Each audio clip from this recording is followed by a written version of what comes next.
In this video, I'm going to be showing you how I turn this slab of wood into my dream desk. Stay tuned to see how I built it.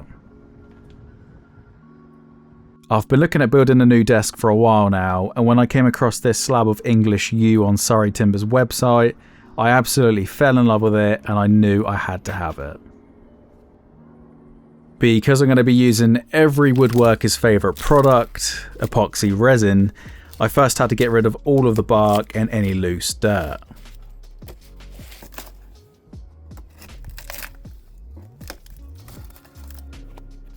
This process took at least a day to do, and the reason was these cavities, they don't just go down vertically, they go in at such a weird angle in such a way that I couldn't physically get into them, so I couldn't clean them out.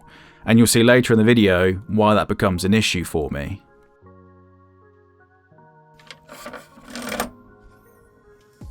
I used a track saw to cut the slab down to around about the same size that you want the finished product. Don't cut it to size just yet though, you just want to get rid of the bulk excess of that slab off, just so you don't waste a whole bunch of epoxy resin on it.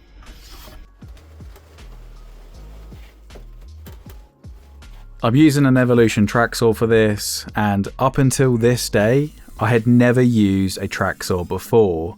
Now I'm not going to sit here and compare it to a brand like Festool, but what I can compare it to is what it does to my wallet. If you're interested in any of the tools in this video, I'll leave links to everything I've used in the description below.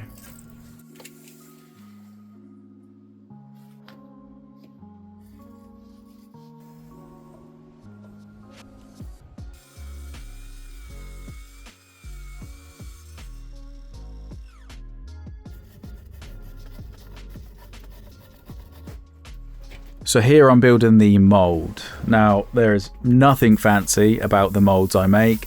All I did was I just got a large sheet of OSB and I put this resin tape over it. It's got a slick surface to it, so it won't stick to the slab, but it should just be able to pop right out. You don't need any sprays or waxes or mould releases or anything like that. It really is that simple. For the edges, I'm just using regular old construction lumber.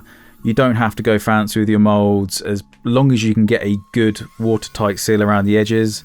That's all you need to know. You could make it out of OSB, plywood, melamine's popular.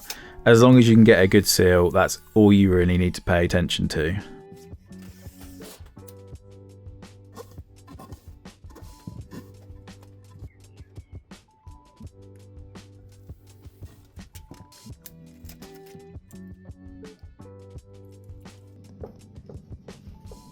There was a slight wobble to the slab that I wanted to get rid of before putting it into the mould, so I just did a really light pass with my new Rutland's flattening sled. I've got a whole review on my channel about this sled if you are interested in this kind of thing. 100% recommend it for a beginner or for those that have a smaller workshop. But once I did that, I then took it into my second professional workspace, being my living room, and then began the mould building process.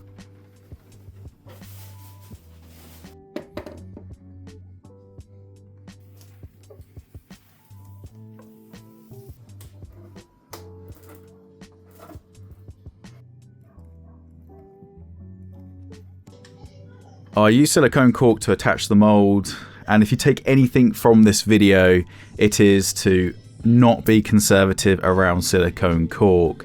If you need to go buy more, then go buy some more. Always have a surplus of this stuff, because you'd much prefer spending another £9 on silicone cork than have £200 worth of epoxy spill out into your living room floor overnight.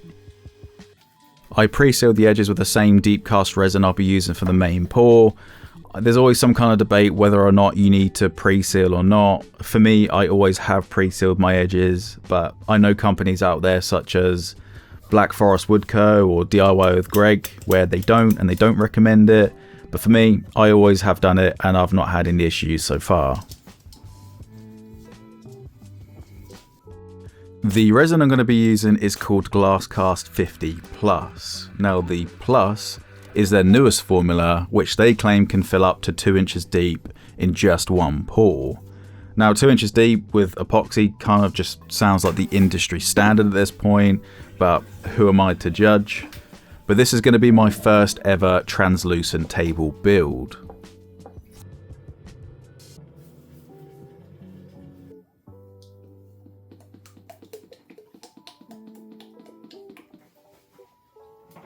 The best tips I've heard for making translucent tables is 1. Always note down about how many drops that you're using per bucket, and then that way you can replicate that same shade of colour every time. And 2 is if you use a small plastic clear cup and you scoop up some of that epoxy in the bucket, providing that the thickness in the cup is the same that's going to be in your table, you can get a rough understanding of what that colour is going to look like, and if you need to add more drops, then you can.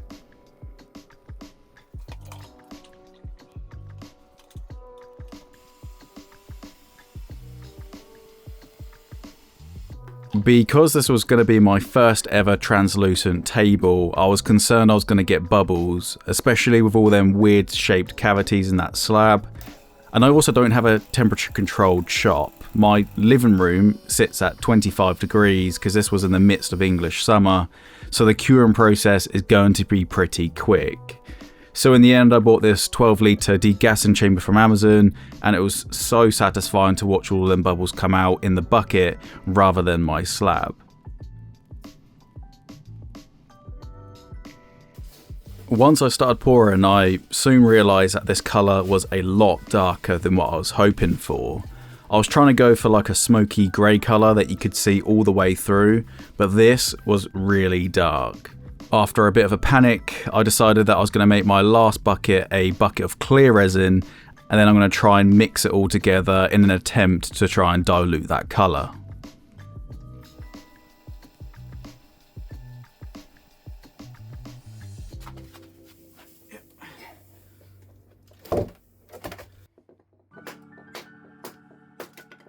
I let the resin cure for around 2, maybe 3 weeks before getting out the mould. I took all of the edges off around the slab, but I left the slab in situ whilst I do the flattening process again.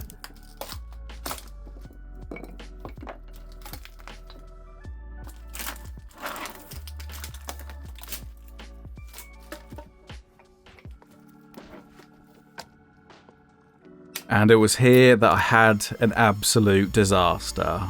I won't say anything, I'll just let you watch it.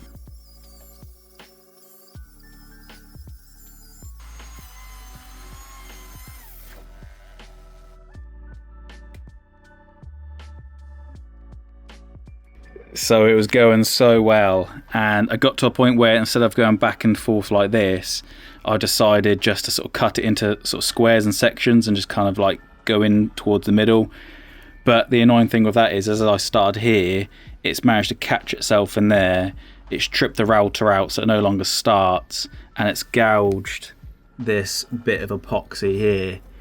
It's not really the end of the world because I need to do another pass anyway. Once I've made this pass, I need to do another one because you can still see that there's still resin on the top of the surface there. And I'm hoping when I do the light pass to get that, that will fix that problem there so you no longer get that gouge in the resin. That router break-in was no one's fault but my own. I take full responsibility for that. I shouldn't have been cutting it in that sort of direction, and I paid the price for it. The worst thing about this was that even Triton couldn't figure out what I had actually done. They actually sent me an email saying, "What have you done to this thing? We can't figure out what's actually wrong with it." And in the end they ended up sending me a replacement, but it took a whole month for it to arrive. Fortunately, when I got the new one, it worked as it should when it was used properly. Who would have thought?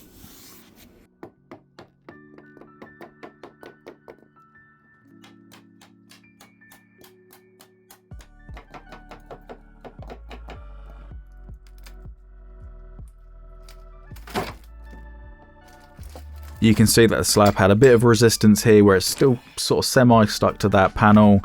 All you have to do now is just yank it off, and then you've got the fun game of pulling all the tape off of it.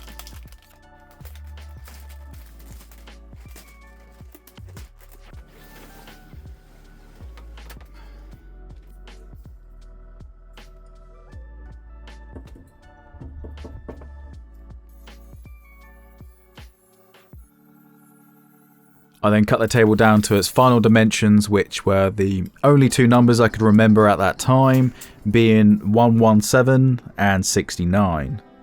In hindsight, I should have flattened the other side of the slab first, just in case I had any tear up from the router, and then I could have then come back over and cut that off. But at the time, I was still a bit nervous of that router breaking again, and the bit in it was starting to get dull as well, so I wanted to try and reduce the stress on it.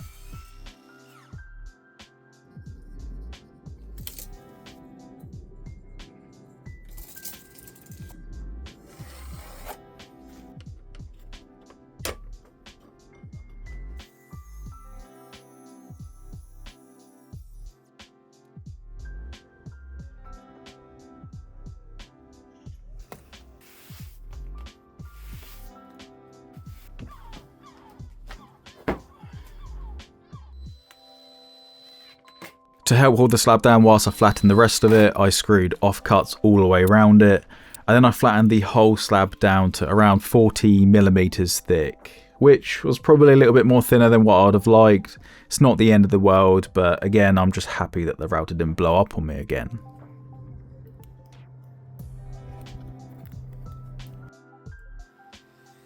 So now this is where it gets fun, and by fun, I mean hours of sanding. I started at 80 grit, I went up to 120 and then up to 150 and water popping in between grits.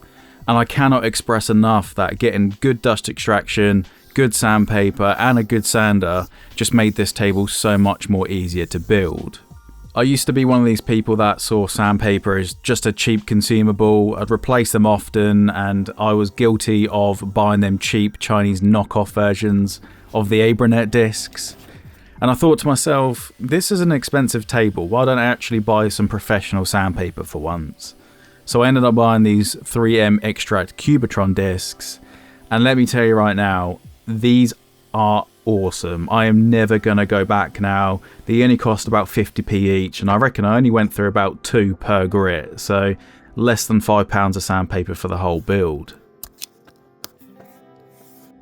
Now what you're seeing here is the aftermath of the labyrinth of holes that this slab had to offer to me. Now there were some smaller holes, there were some bigger holes, but there was one hole in particular that became an absolute nightmare for me. And that was this bad boy right here. Now I tried filling it in with resin. Bear in mind it only looked like it was maybe half an inch deep. Boy was I wrong. I tried filling it in with resin, it was having none of it. I tried feeding it with a needle, and that turned out to be probably the worst idea of this entire build. Because when it cured, this is what it looked like. I realised all I had done was stir a whole bunch of air bubbles into that resin, left no space for them to escape, and then it wasn't until I shined my torch underneath it when it cured, where I saw 2 more bubbles at the bottom of the slab. It looked like the 2 air bubbles escaped from possibly unsealed wood, which would explain the dust, and then it's just decided to make one whole large cavity. In the meantime, I used varnish on the rest of the resin just to see if I can find any more air bubbles, which there were, but fortunately this one's at the bottom of the slab and you'd never be able to see it from the top. But here you could see one of the air bubbles with all the dust around it that you could see from the top. So after a couple of days of thinking about it, I decided I was just going to try my luck and I was just going to try and dig it all out. And you can see there just how deep I had to cut it all out. And the last thing I wanted was to try and make a small hole at an angle, fill it in with resin, and the air bubbles can't escape again. So I had to make a large hole, easy for the resin to get rid of all them bubbles, and then try and colour match that resin the best I could. To get rid of the excess resin, I used a tip that I learnt from Cam over at Blacktail Studio, and that's to lightly sand that resin and then come back over it with a scraper, and that way you can actually get the bulk of it off and it saves you tons of time sanding it down. I used some thin super glue just to fill in any tight spots that I couldn't get into with the resin, and then whilst that cured I went back inside and started to assemble the legs.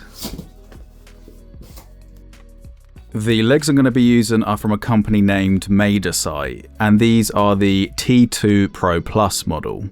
I ended up paying around £230 for these, and these are the highest range model they offer. It's got dual motors, and to be honest, it just looked a lot beefier than their previous models. I didn't want to risk getting a weaker model just in case it struggled to lift this kind of slab up. Bear in mind, this isn't a cheap cardboard IKEA desk we're working with here. This is made of wood and resin, and it's heavy. So I wanted to be on the safe side, so I just opted to pay an extra 50 quid for the higher range model. I sanded the bottom of the slab to 150 grit just to help remove any residue or any glue left behind. And then I also like to blow off and wipe down each grit with some methylated spirits just to help clean it off. But to be honest, it's more you can just get a sneak peek of what that table's going to look like when it's finished, which in this case looks absolutely awesome.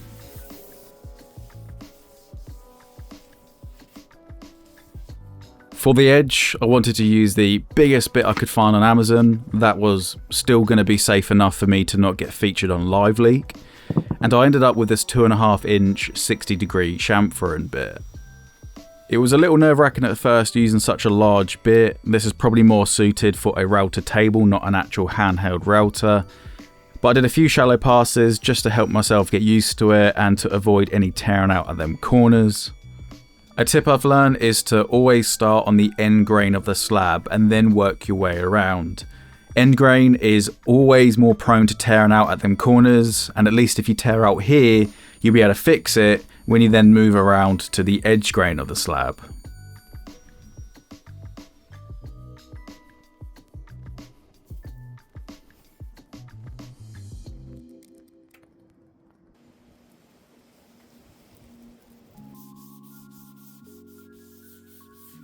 I gave the top a small round over just to make it a little bit more comfortable to put your arms against, and then it was time to start test fitting the legs.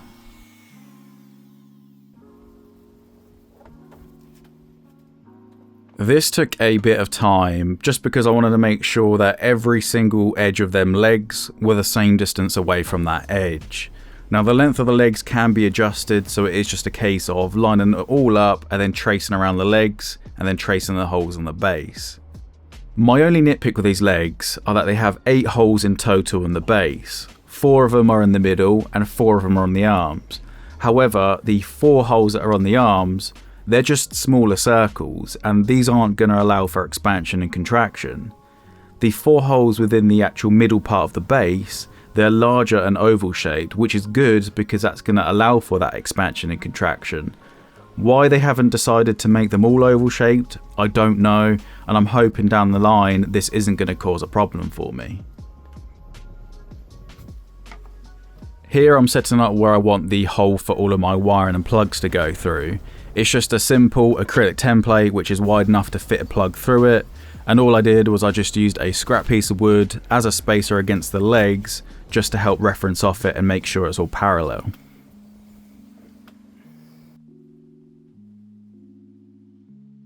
And here is where you can see me probably spending an embarrassing amount of time trying to force a bit my way through the wood before then realising it's actually bottoming itself out on the bit itself, so it's not going any deeper.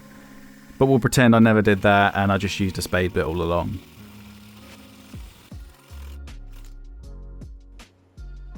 To cut it out, I used this pattern bit in my palm router, and this uses a bearing which is going to run against that inner edge of that acrylic template. And all I did was I just kept running it around, following that template, setting it deeper and deeper until I was around 2/3 of an inch from the bottom. I didn't want to go all the way through just in case I had any risk of blowout, but after I did that, flipped the table back over, and then using a flush trim bit, I then completed that circle and finished it both sides with a nice round over.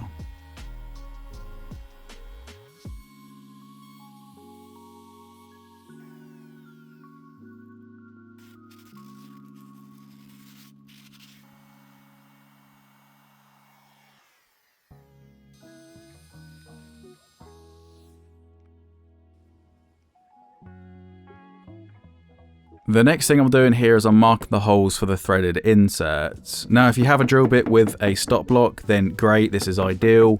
but I don't have one. So instead, I first measured the length of the inserts of my calipers, and then I used that tail end of the caliper to reference where I need to stick the tape onto my drill bit. It's kind of like a poor man's stop block, where when you hit the tape, you know you need to stop drilling.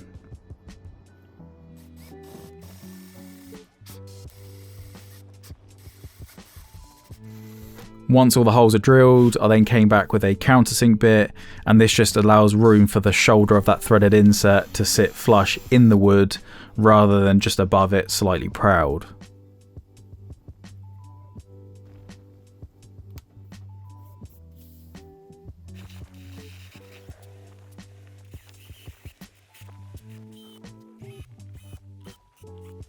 After test fitting the inserts, I did a few touch-ups here and there. There were just some pits that had formed from cutting the chamfers and also the plug hole.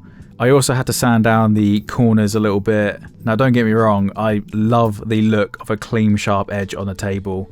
I think it looks really professional, but it is also a clean sharp edge that I'm going to walk into. So I had no other choice but to knock them down a tad.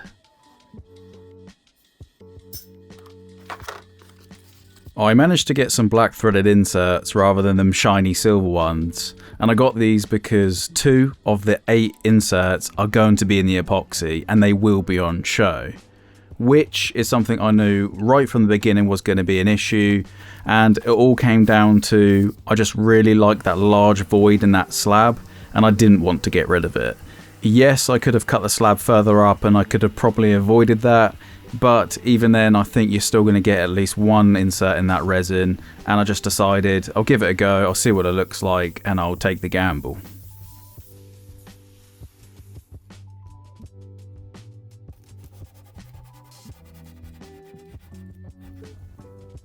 I then sanded the whole slab up to 220 grit, and I used this soft pad for the roundovers just because it's a little less harsh on them corners. And then I used a regular hand pad just to go along that chamfered edge. Now, although I love this chamfered edge, it was really difficult to get a good finish on it.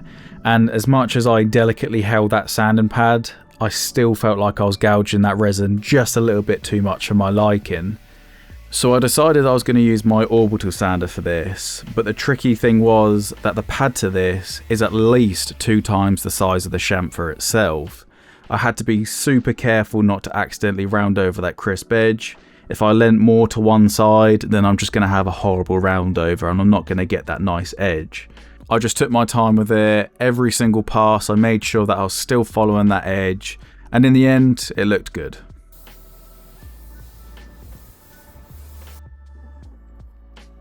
The finish I'm using is a Satin Osmo Poly X oil. I just find this stuff so easy to apply. You can use a card, you can use a rag or a brush, a roller, an old pair of underwear. Just please don't sell the table to someone if you do use that to apply your finish. And then I just got a non-woven, non-abrasive buff and pad, stuck that on my orbital sander, and I just buffed. And I remember hearing a tip once where it was, if you feel like you've buffed enough, you're probably only around halfway done. So there isn't really a thing such as over buffing with this kind of product, but there is a thing as under buffing. So just make sure you take your time on it and just wipe down all the excess you can before leaving it.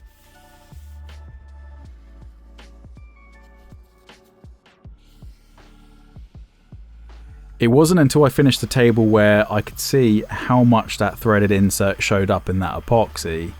Now I knew it was going to be on show, but I didn't think it was going to look that bad. That is really noticeable and I really need to address that. The only method I could think of to fix this was to use the same Osmo Poly X oil along with the same black ink I use with the resin, and I mixed the two together, and then using a little paintbrush I actually stained the inside of that insert up. And it wasn't a perfect finish, but it did look a hell of a lot better. But of course, when you fix one flaw, you end up seeing another. And this time it was the edges of that resin. I just didn't do a very good job of sanding, and I wanted a bit more clarity anyway, so I decided I was going to go up to 600 grit, and I ended up sanding the whole table back down anyway, just to make sure that it's all still flat and there's no variations in between the wood and the resin.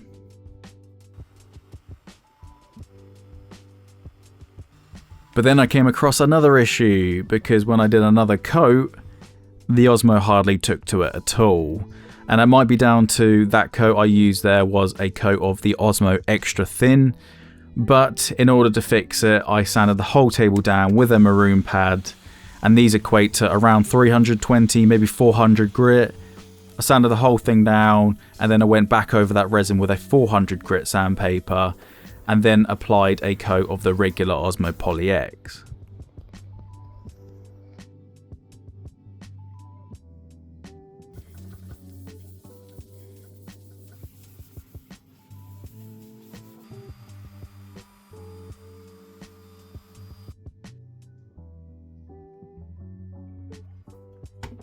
The only thing left to do now is to attach the legs and do all of the wiring. Now, I did have to buy some aftermarket bolts and washers for this, just because everything that MaidaSite supplied was just a little bit too short.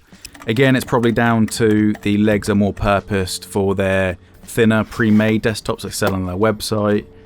And they also supplied some self-tapping screws, and before anyone comments anything, yes, I did use these. I could always change the screws for bolts and threaded inserts down the line if I need to.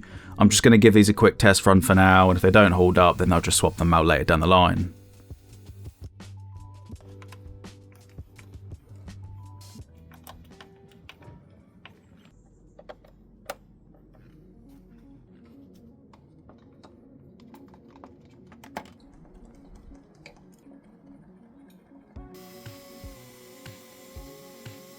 The wiring on this thing was really easy to set up. I'm not exactly the most tech savvy when it comes to electrics and cables, but this is quite literally just plug every cable into one another. You can't really get this wrong.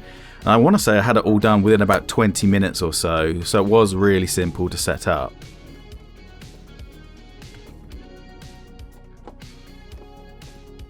Once that was done, it's now time for the final reveal.